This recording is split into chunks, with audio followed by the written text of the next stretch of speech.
Shama harka kun jira jirtu hordoftoota Odaana Beeluu kam nagaa keessanii nagaa kiyya galana rabbii haa ga'u. Har'a callee aadaa Jimmaa isa xumuraa qabadhee isinii dhufee jira.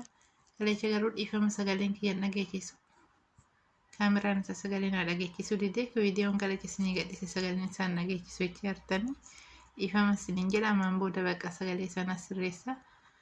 Har'a isa xumuraati kan isinii qabadhee dhufee isa kana akkuma argitan kana. Callee gurraa qofatu nu hafe gurratti godhatan jechuudha. Harafni waan mormaa hojjennee fi xumurre kan addaatti hidhatamu isa kun inni kun immoo kan harkatti hidhatamu jechuudha.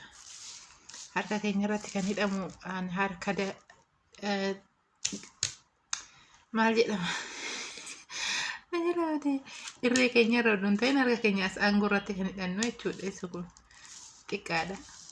Kan irree keenya irratti himati odaa tokkoon hojjetame jechuudha. Haala kanaan kaa xumurree jirra. Amma kaa xumurarra geenye jirra jechuudha. Yuutuubii kiyya immoo saskiraaybii laayikii sheerii gochuun dagatina. Hiriyoota keessan biraatiif akka bira gahuuf fayyada jechuudha. Sheerii yoo gootanii amma kaa garmoo jechaatti daballa. Warri maatii kiyya hin taane immoo maatii kiyya ta'a yuutuubii kiyya saskiraaybii laayikiidhaan na gargaara. Wanta biraatiin miti laayikii sheerii naa godhaa. Koomentii jalatti naaf barreessa. Maaliif waan isin jajjabeessitaniif hojii kiyyatti fufuu hin danda'u. Yookaan immoo fakkeenyaaf namni nama jajjabeessoo jiraachuu baate hojii kana dhiisuu hin danda'a. Kanaafuu immoo jajjabeessuun keessa waan barbaachisuuf koomentii jalatti naa barreessa. Waan barbaadan na gaafachuu dandeessu jalatti barreessitanii jechuudha. Callee bifa biraatiin illee kan akkanaa akkamiin hojjetama jettanii illee na gaafachuu dandeessu. Har'a akkuma argitan kana kirriidha. Callee tokko dura guduufina.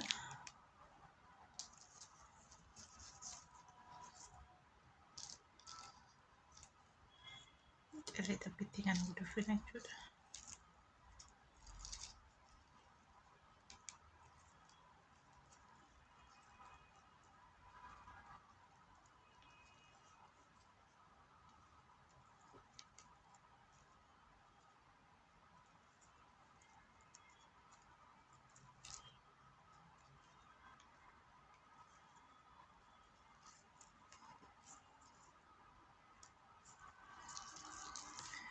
Callee tokkotti kana guduufineen booda immoo callee sadii finne kan guduufine kana jala akkatti seensina jechuudha. Callee sadii bifa kana nutti argisiisa jechuudha. Haala kana ta'a. Saniin booda callee adii dirraa jechuudha.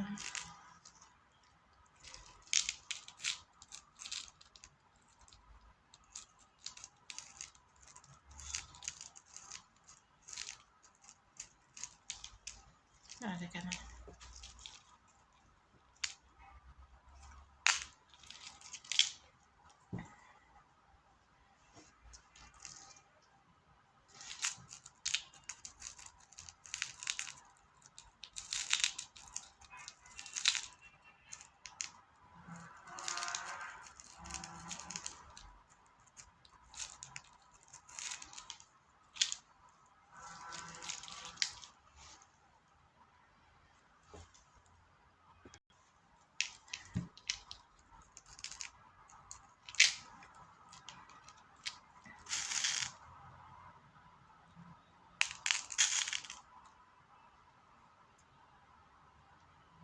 Mama callee magariisa.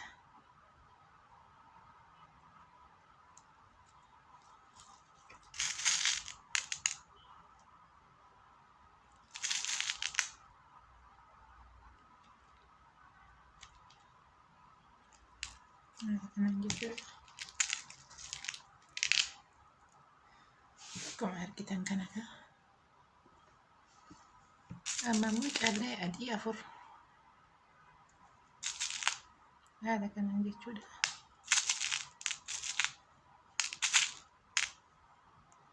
Callee adii 4. Eegasii isa kana calleen kun hin guddaadha jechuudha. Isa kana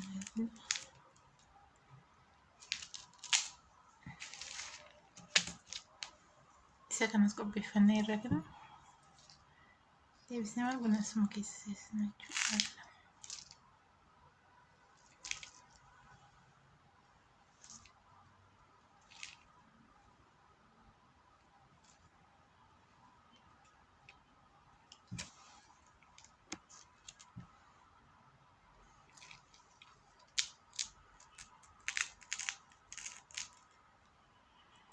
Ergitanii gadi seessina.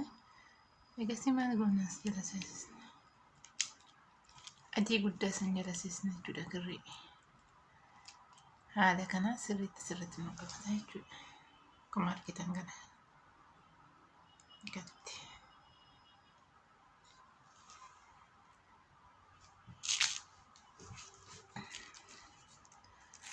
Ammaan booda boocaallee adii 4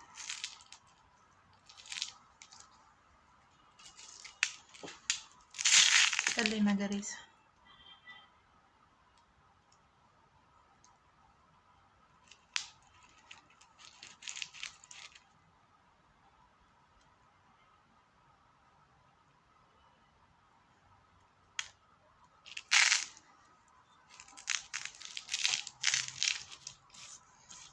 Segana akka irra caala irra kanas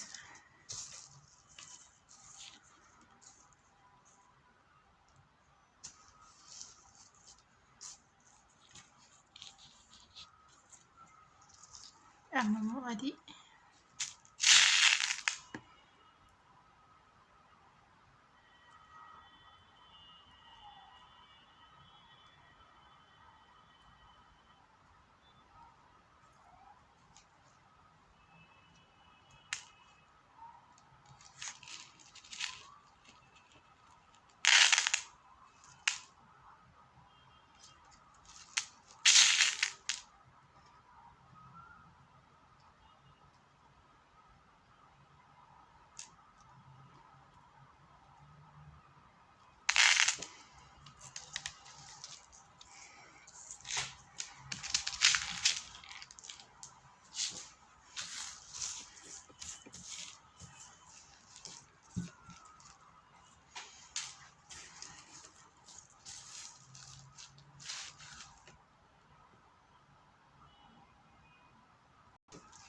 akkuma argitan kana xumurre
asirratti guutuuf qabna.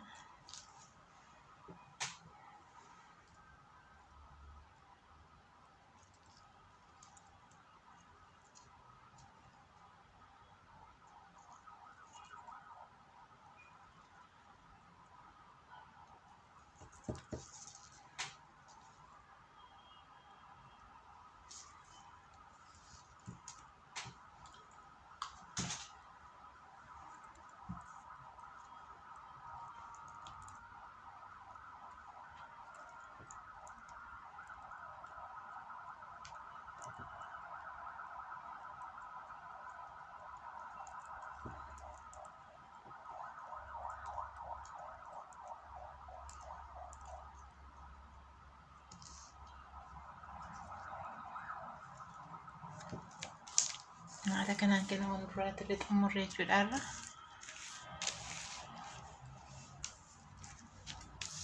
Kan harkaati, kan gurraati, kan mormaati, kan addaati kenna. Hunda isaa haala kanaan xumurree jechuudha. Callee aadaa Jimmaa bifa kanaan xumurame jechuudha. Kanaafuma hundi isaa guutuudha. Harkaa, mormaa, kan gurraa. Haala kanaan xumurree jechuudha. Kan biraatiin immoo akka walitti deebinutti nagaa naa ta'a. YouTube kiyya subscribe, like gochuun dagatinaa. Nagaa naa ta'a.